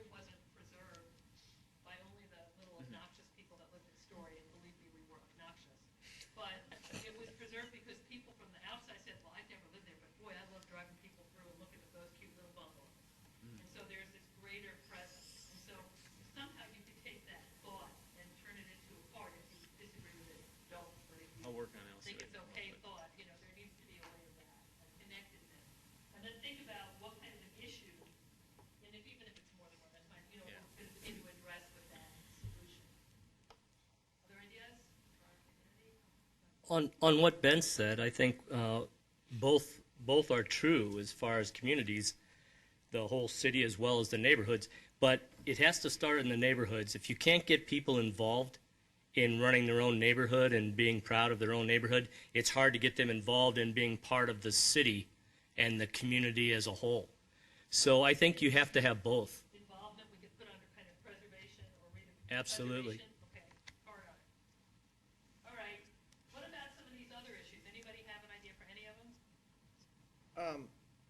On a lesser issue, you know, we've got an HOA. We're very good about taking care of what we can, but we're hamstrung by our relationship to Goodyear. And the thing is, our main drag is owned and operated by Goodyear. And when we're talking preservation, you know, little things aren't being taken care of, like the water systems. We see water geysers going up everywhere. We see when a tree dies, it's not replaced, or when a plant dies, it's just dug up and we got holes. And you know, we need to start fixing things when there's small problems instead of letting it go down. You know, and in the 5 years, well, I moved here in 2008. I just did fix it when there's small problems and not wait until they become big issues. Well, on the things that's theirs. You know, the HOAs are going to take care of their stuff, but we're kind of talking about preservation of these neighborhoods. You know, the city needs to fix things when there's smaller issues and not wait until they're big ones. Okay, so that's gonna go under preservation. Well, there's a possible solution for that. It could go under maintenance, yeah. Either one, they're kind of the same thing, but. These columns are already kind of going away, so sorry about that. Something that might turn into. We have a couple more down here too, Les. An objective or a specific initiative for that would be something along the lines of increasing city facilities or increasing city services in maintenance for these types of issues. So if it sounds like he doesn't feel like there's enough maintenance going on, so maybe try to work with a deal to increase city services to specific areas of the neighborhood. Okay, yeah. Another thing, and this does involve HOAs too, is the HOAs are hamstrung by the vacant homes. Code compliance needs to be stricter to these bank-owned homes. You know, I would love to go into the vacant homes in my neighborhood and spray their weeds, you know, that are 5 foot tall. But the law doesn't let us do it. Code compliance needs to get on those banks and fine them and make them accountable for these homes, because that's one of the things that I'm sure that, you know, these vacant neighborhoods, you know, it tears down. And who's going to want to move in when they see, you know, 5 houses with weeds and I mean, some of them are really bad. I just want to add, you know, from the city side, two things on that. One, there's only about 200 bank-owned homes within the city right now. Just even bank-owned, I mean, whoever owns it. I know. I know that doesn't defeat the point. I just thought you guys might, when you said that, you might be interested to know that investors have bought those. So they might still be empty. They might still have some owner who's living in California. So it's still a problem. But just thought I'd let you know that. So maybe a solution to this. Here's an idea. You said you live in an HOA. Well, everybody's been killed by this. How many were there? Maybe, and I'm only picking on you to give people ideas of ways to kind of get these on cars, okay? So maybe one of the other solutions is not only code compliance, but maybe it's the HOAs working with. We legally can't. We can't touch them. No, to either identify or to alert them, you know, in maybe some kind of a systemic way to this That could be. Okay, so I'm just trying to think of how do we think of solutions to these problems? Just saying the city should. We're here now to think of solutions for problems. Ted, you had a card. Yes, one of the ways that might be address the problems that Chuck and Jeff mentioned, perhaps private-public partnerships to marry the expertise and leadership from the city, who are specialists in maintenance, problem-solving, speed, whatever it is, weeds, with the community that doesn't have an HOA. So this public-private partnership might be a thing to look at. Anybody have any other ideas? Okay. What are some of the ways we think we want to, or ways we can address some of the challenges of infill? Ted mentions a couple, like cut-through traffic or fast traffic is a problem. Are there any other concerns or problems with infill that we think that we might want to worry about or address? Are there any kinds of infill that we want that would either create some kind of an identity or help us with redevelopment or help us with, dealing with streets? Are there opportunities that we want to promote for redevelopment? Well, infill, you're talking about adjacent property to existing housing, right? Well, we've already addressed this in our neighborhood because somebody wanted to apply for a permit to put a strip club near our neighborhood. So we came and voiced our opinion. We were totally and completely against such a thing. So it's important for everybody to keep track of the infill process around their neighborhood because people can just buy those properties. Now give me a way to do that. That's what I'm pushing everybody for. I know I'm really. I think getting involved, even if you have an HOA, you have to get involved in your neighborhood. Go to your meetings, voice your opinion, just like this committee's done. Notice. Yep. Noticing. Notice. So maybe, was there good noticing for those infill projects? Yes. I think maybe good noticing, or is there an infill forum? I'm just trying to throw out ideas here to get you thinking. Neighborhood Watch is a good organization for noticing things. Okay, so maybe. Because they go out and walk the streets. Neighborhood Watch. Would you give me a part of that? Pardon me? Promote, Yeah. Noticing of land use changes through Neighborhood Watch. What about encouraging redevelopment in some of these older neighborhoods? It doesn't have to be redevelopment into something different. It could be redevelopment into the exact same thing but better. It could be redevelopment into something that's maybe denser. It could be redevelopment into something that is totally different. So we think there are places that we'd like to see change in neighborhoods, or places that, should we only allow redevelopment exactly like to like? I think at least I know with ours and Chuck's neighborhood, I think the redevelopment, I know with like the parks, with the architecture going into parks, we talk about wanting to keep it in line with the architecture that's already there, which is, mid-century architecture, late 60s at the most.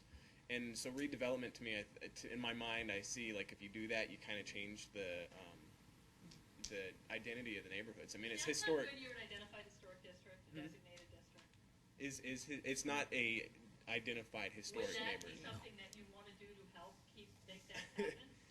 There's going to be both sides of the answer to that. Here's the thing. I know. Here's the thing: is realistically with our neighborhood, I can tell you right now, there's God knows how many renters in that neighborhood, and like Chuck says, renters don't care. They really don't care. We saw a house down on our street. The same day a for rent sign went up, it was already picked up by somebody, and they don't care. They won't keep anything maintained, and so they're not going to be there to say, hey, we want this to be a historically identified neighborhood or not. So I don't know how you're going to go about anything like that. Let me ask you guys a question. Let me throw something out here. How do you want to do with renters? Go. Well, my background back in Vancouver was that the city was proactive on a particular subdivision because it was a World War II housing development. And they wanted to maintain the character of the housing, and they set up design guidelines, and the majority of the people that lived in the neighborhood totally tore it apart. I mean, and the city finally tabled it because it wasn't just renters, it was homeowners, because they wanted to do things with their houses because their families were either growing or changing ownership or whatever, and so they didn't want to be tied into any type of design guidelines. I think it's a good idea, but in this particular instance, it didn't work out. I'm sort of hearing it's an interesting dialogue here because you both, you want your cake and you want to eat it too. You want architectural consistency until it comes time for you to have architectural consistency. And sort of this is my job as the facilitator here, is to push you a little bit. Everybody says renters are bad. I'll be very honest. I was a renter until I was 30. I moved out to Phoenix and I rented. And you were good. So then the question is that are all renters bad? Do we put them How do we begin to then address the problem of renters? What's our solution? Throw out some ideas. I I have an idea that we've actually been throwing out in our alliance meetings because, and this is an issue that I know the whole city probably deals with, but our neighborhood, on our street, I know that there's at least 4 or 5 houses that are being rented, but there's only, I don't think there's listed more than 5 rentals in our entire neighborhood. So there's a lot of people that are kind of renting under the table, which is then tax money that's not going to the city, which then the city can use to do a lot of redevelopment, preservation, maintenance, a lot of things that they need to do to help these older neighborhoods. Can't be done because you don't have the money, but that money is there. It's just not being collected.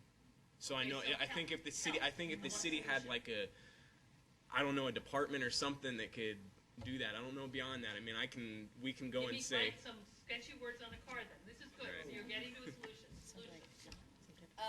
That the homeowner has to register the renters, because they have to be responsible in the absence of the homeowner. Put it down. Maybe a homeowner renter registry. There, we do have that, and he said it's not happening. Okay. It's no. I'm Yeah. yeah. I know. I'm Right. telling you like Yeah, that. yeah. That That's fine. because the people across the street from us What rent. about renter forms? What about renter newsletters? I mean, if this isn't, you can't just sit around and say, we don't like renters, because one day you're gonna wanna move, and you're not gonna be able to sell your house, and you're gonna wanna rent it. So how do we get the kinds of people renting that are responsible, that we want renting? It's not that renters are bad, it's that they're people that live in your neighborhood that aren't committed. And there may be short-term people, because they can't make a commitment, or maybe they're, you know, a guy I know that's a renter is the head attorney for the BLM in Arizona. I would love to have him rented. How do we get people to care about their neighborhoods when they rent? That's the question. I didn't hear any of us say we didn't like renters. I think that there are problems when you've got vacant owners who are not held responsible. That's my thing, is co-compliance. And I don't believe that everybody is following through on homeowner registries, because we have a hard time as an HOA when we're coming down on someone. You've got all these California big home buyers, and they hide behind corporations that we can't get to, and we spend a ton of money chasing them down. And it's, you know, we've had even resort to withholding rent, you know, or what do you call it, when you take someone's money from their job? Garnish. We've had to garnish rent on homeowners because we can't find them. And so I'm not believing that we are doing a good job of making sure homeowners are registered with the city. Okay. That's good. We've got that. I think that's good. Now let's go to, how do we get these people that are part-time residents, and I'm gonna get to some of these other parts because they're good, get more committed to their neighborhoods? What do we do? Well, go ahead. I was going to say, are there other cities that actually have good programs in place, other model cities that we could look at that maybe you take some of their ideas, something to invest, something to investigate. I came from New York. No one I know owns their apartment. It's too expensive. I know. And there are entities and agencies that are places where renters can go when they're frustrated with their landlord. Because I have to tell you, if you're renting, your landlord should be maintaining that building. Exactly. You shouldn't have to do it. So maybe it is a landlord problem, but maybe there's a place where renters that are concerned can go. Maybe as communities, you know, we may live here, but as a renter, you don't know how to get access, or you feel like you don't have equal rights to have a say. Maybe homeowner associations, or you guys need to begin to bring renters onto your boards. So I'm throwing out ideas. You may think they're bad, and I'm pushing you again, and I know that. But what I'm trying to say is, instead of saying, you know, we have these absentee landlords that are creating problems, or people that are transients that are creating problems, how do we solve the problem? That's what this plan is for, is to solve. Affordable homes. Affordable? Write it down. Well, what I've done, Leslie, the last year is include the renters in everything we've done in the neighborhood. I've taken flyers to their offices and asked the people, you know, do they need more copies? How are they going to they have bulletin boards they put them up on. We tell them when our meetings are. We invite them. We had a rededication of the park. We invited them to that. We serve food. So those are the things we're doing, but we're not getting a lot of response. I got an idea of considering creating community facilities districts in neighborhoods that are where it's needed. Does everyone know what that is, a CFD? What it is it's basically a taxation district where you vote to tax yourself for needed improvements, and the city can collect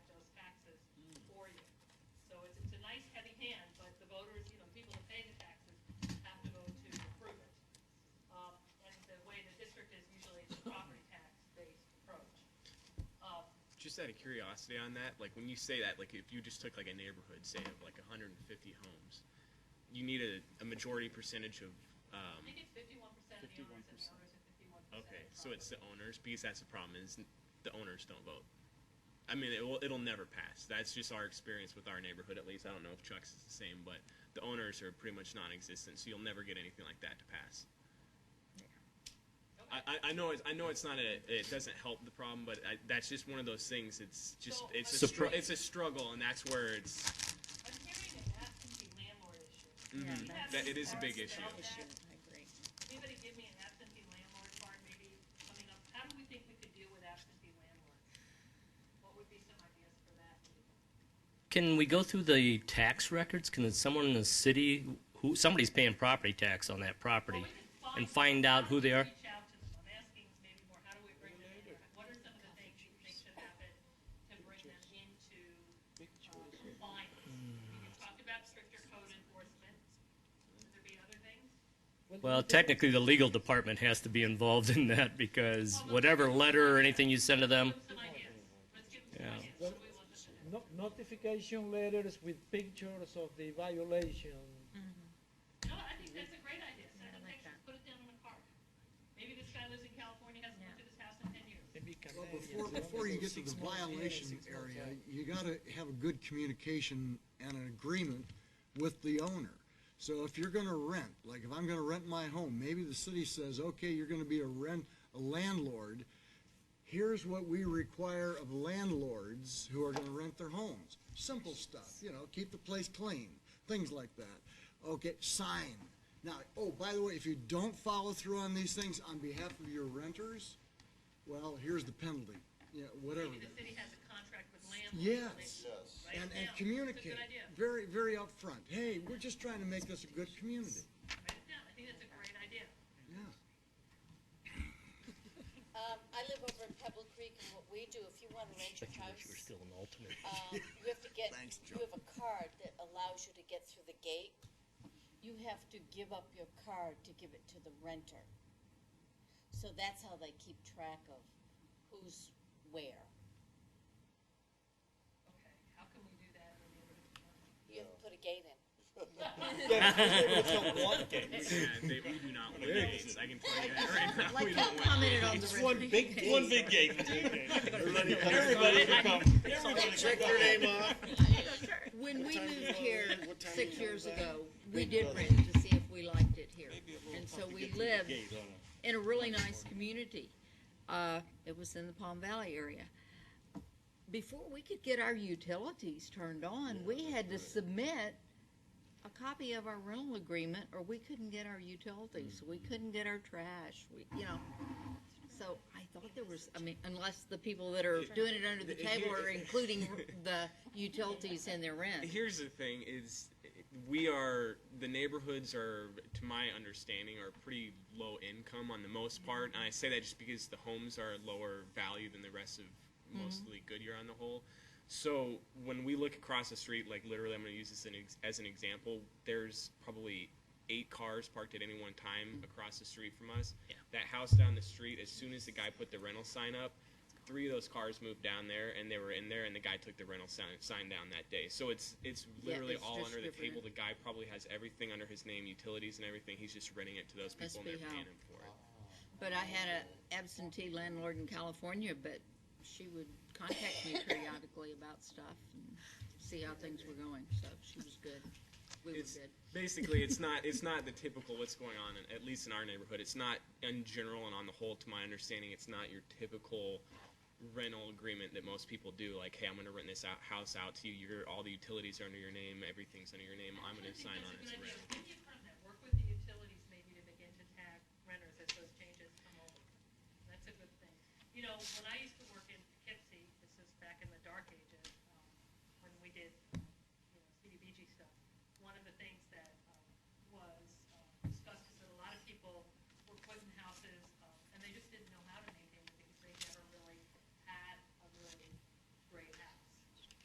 And so does Goodyear do anything like neighborhood maintenance clinics or clinics for upgrading your house, or renters' rights clinics? Does any of that happen? Is that something that I think that would be a good idea. I know there's like the Valley Permaculture does a lot of stuff throughout the valley. I don't know if they've ever done it here. I know Avondale's had a few things. Any things along those lines? Like the landscaping on a Yeah, there's a lot of stuff that they do that would help. Leslie, we're talking about absent owners, but we're leaving somebody out, and that's that middleman, the real estate company or management company that have that place rented or listed as a rental. Try and find those folks. It took me 5 days just to get through to one lady whose number was on the sign to tell her that her fire alarms were going off. Now, the fire department had been called and went out. There was, and it was so deafening to the people next door, and it wasn't me, but it was another neighbor, that it took 5 days to get them to answer the phone. And finally, I found out where they were and went down and walked into the office. Otherwise, I'm sure she wouldn't have called today. And that was 6 months ago. So let's not leave those people out either. I think the city has some control over them, or should, because they have to have a license to operate in the city, I assume. So if they're a land management company or a real estate company, they should have to provide any information to the neighborhoods on who the owner is, although they're kind of paid to run interference, I think. Okay, so I think you need to put them, get that third party involved, or somehow bring the broker into the discussion. Maybe some of these clinics can be with the brokers. Rising tide floats all boats. Okay, these are some good cards.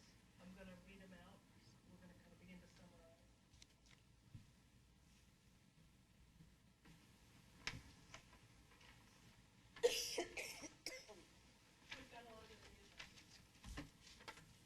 Okay, are there any other kinds of ideas to maybe, what about some of the streets in all the neighborhoods? Does anybody have ideas for street retrofit? Should the streets be wide enough to park on side? Off-street parking. So we should make them narrower, or we should make them, Yeah, make them narrow. make them narrower? Any part on it? To prevent on-street parking? And maybe force people to park in their garages? Okay. Yeah. Part on it? Or guest parking or something. Yeah. Then you just send out photos. Streets are far, I got more room in the front yard to park. No, yes, you can. No, Any other it's ideas not. in terms of that? Now I have one last question to ask. They don't mind. We talked a lot about how to help neighborhoods, but are there any of these ideas that we heard tonight about culture and arts and healthy communities or housing that we think could make the already good job we're doing with master plan communities, make them even better? Are there tweaks that we want to add? There's not, that's good. I'm good with it too, but I just feel that we have to ask the question. I'm sorry, Dick, go ahead. Okay, I don't know if this makes sense or not, but I put down promote equitable distribution of housing throughout the city, multifamily, single family, and assisted living. That's a good point. So words, what all the you're way saying up. is begin to have more diversity within each development. Yes, Okay, including assisted living. okay. Anybody have any comments on that? Okay. And then I have another one, city education programs for home, property, landscape, maintenance, and car. Got another one, minimum width of streets to minimize on-street parking. All right, any other ideas? I think I'd just like to check in. The one thing I think I heard from the open house meetings and in this group that we could do better with master plan communities is maybe a little better with our connectivity, is access. So I just want to hear anyone strongly disagree with that I was already planning on kind of including some of that in the general plan connection to, coffee shops, trails, all that good stuff. Okay, let me throw out another thing. Do we want to maybe look at infill as an opportunity for promoting some of these mixed-use neighborhoods? Is that a bad idea, a good idea? Define mixed-use neighborhood. Places with different densities, different incomes, maybe places where there's a mixed-use project on the corner, meaning residential and commercial. Is that a bad idea? Is that something that we're willing to allow?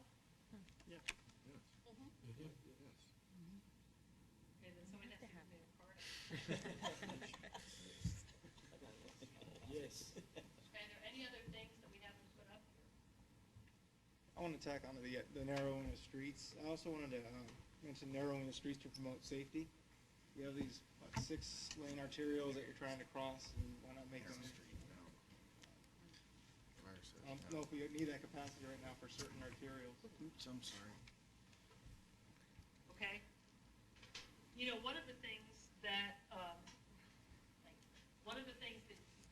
of has come up through the streets, and I'm surprised no one's touched on it, is what about promoting maybe within some of these areas better access to transportation or to trails or making them more walkable? Would that be something that might help them redevelop or that might help them preserve? It's on a card I gave you, what to do with the alleys.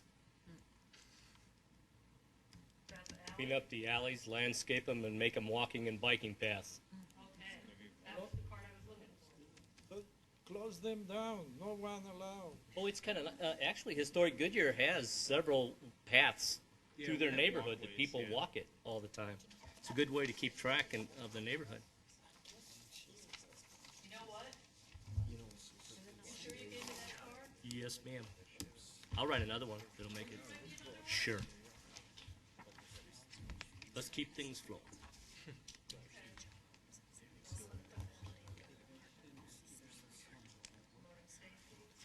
There was 3 suggestions on one card, Leslie. That's why, and it's number 3. I numbered them 1, 2, and 3.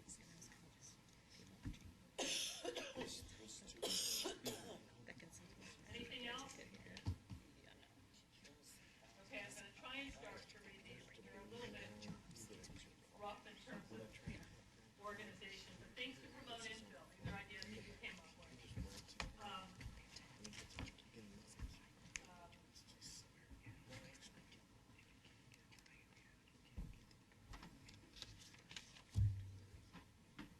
Be open and flexible to new types of housing, including mixed use. Then with maintenance, we have a lot. And to promote infill, I have neighborhood watch programs also, just maybe to make those safer. Then for maintenance, we have a whole range of ideas, but all different ways to maybe deal with the absentee landowner issue, which I think was aptly put. Dealing with maybe written agreements signed by the homeowners, reaching out to the renters by flyers, doing a better job with the homeowners registry, working with the code department, maybe work with the prison work programs to clean up the areas, doing something that's like maintaining these passive aggressive, maintaining exterior appearances, landscaping, having that done, working with maybe getting grants to deal with some of these issues, working with utility companies to coordinate with them to see when these property changes happen, dealing with things that are small before they get large, promoting these public-private partnerships to address maintenance, maybe working with homeowners associations, maybe an early notification program or something, creating a rental control department. I don't think we mean rent control, but rental assistance, increasing city services to specific neighborhoods for increased maintenance, maybe sending pictures of the problems to the homeowners to just alert them to how bad it is. Under redevelopment, creating community facilities district. Under infill is promote the equitable distribution of housing throughout the city. That goes back under infill. My bad. Under identity, using social functions, design, architecture, landscaping, entry monuments, parks to really create this identity. For preservation, educational programs. So I've got under identity too, a neighborhood identity within the whole of the city where it fits in with the rest. So kind of giving the city, neighborhoods a place within the city or a role. Under preservation, we also have code compliance, involvement by residents and neighbors, and creating these parks as a hub that helps to preserve neighborhoods. Under streets, we have narrowing them to promote safety, to prevent prevent on-street parking. And then, for identity, we also have community gardens in each parks, farmers markets, and local community events, which is really sort of a healthy communities thing.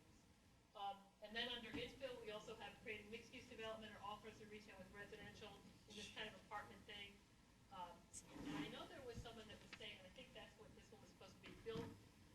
houses where we need the people, putting the density where we need the people. Are there any other kinds of comments or things that I missed?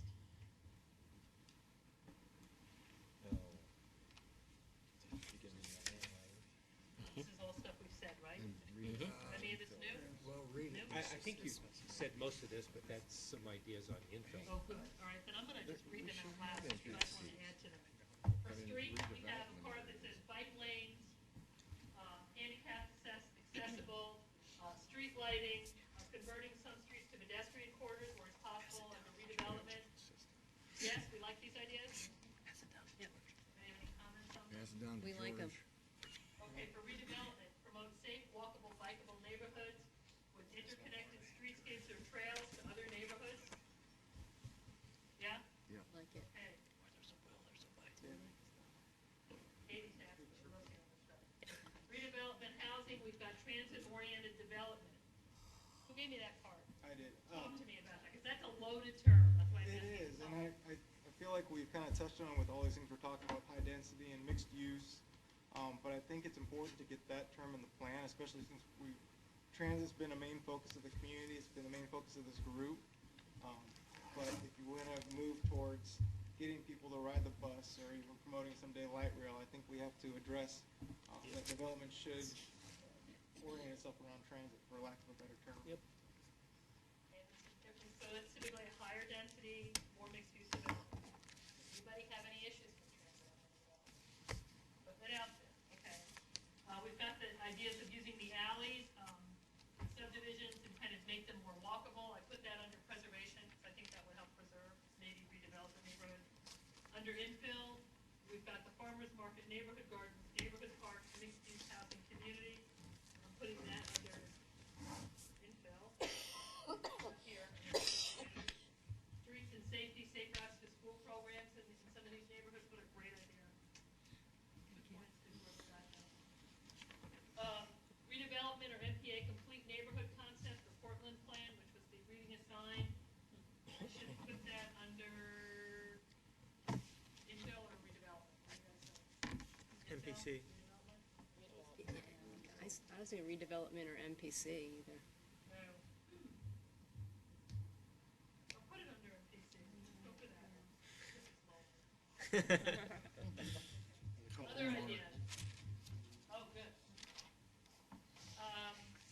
Redevelopment or infill, reduce or waive building fees or impact fees to finance intensive. That's a great idea. Oh, George. There goes code compliance. There's no money. Just give it away. Healthy communities address the food desert through creative solutions like farmers markets. Healthy community. Is that under redevelopment and healthy communities maybe? Other ideas? Okay. So just so you know, this is sort of where we're going from now forward. So when you do those readings, the reason Katie gives them to you is you read through them, you think, this is a good idea, we could do it in Goodyear. You're reading the paper about Mesa.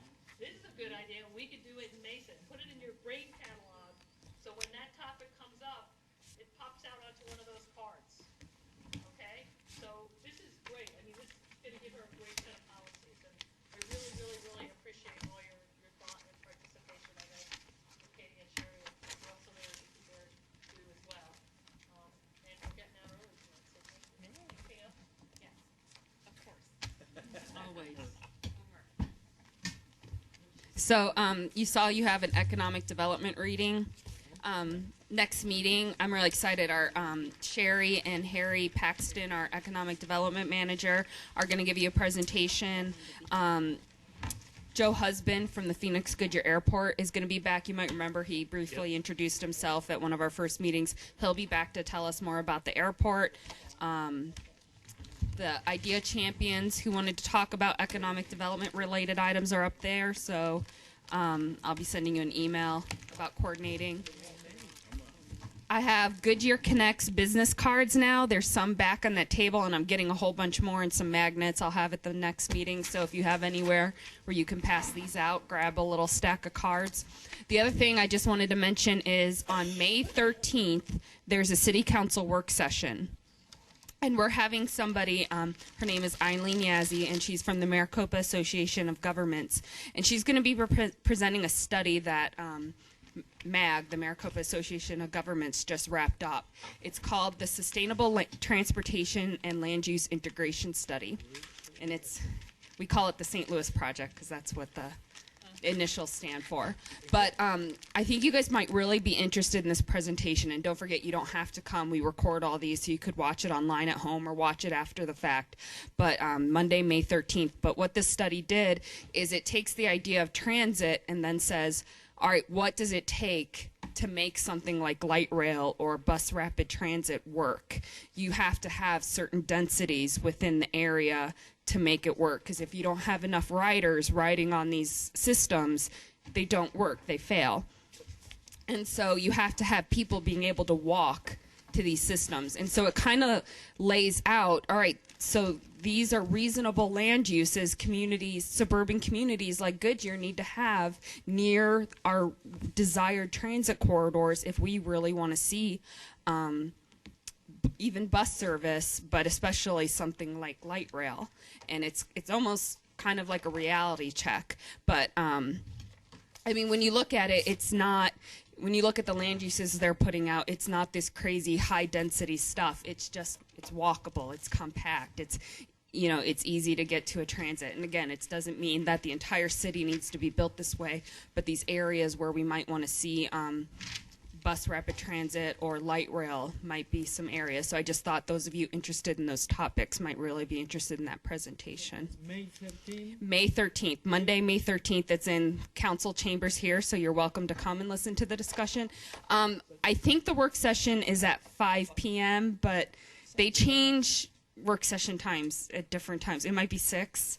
So check the, if you go to meetings and agendas on goodyearaz.gov, they post the agenda on there, so check it out. And like I said, if you can't come, check out the watching the recording later, because I would like to see some of these policies make it into the land use plan, because I've just been hearing from the community light rail and bus, and this is what it's going to take to make it work. So that's all I have. Thank you, everyone, for your participation.